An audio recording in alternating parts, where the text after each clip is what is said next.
在满洲法师的带领之下，台南市长黄伟綽恭迎佛陀太子圣上入场。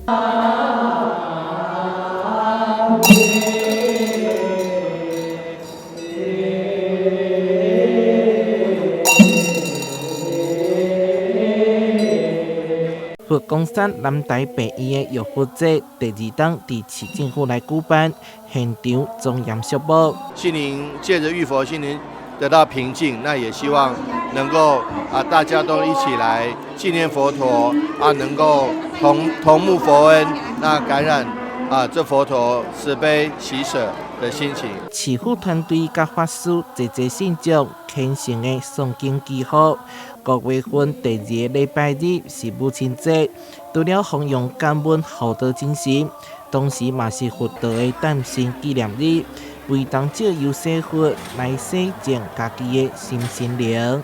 浴佛呢，它不仅是一个仪式，它呢其实呢也更是借着佛陀的慈悲与智慧，指引着我们走向一个光明的一个人生。然后发菩提心，行菩萨道，与人为善，与世为善，与自己为善。这回活动更结合掠影比赛，透过镜头记录信仰、用力生活的感动时刻。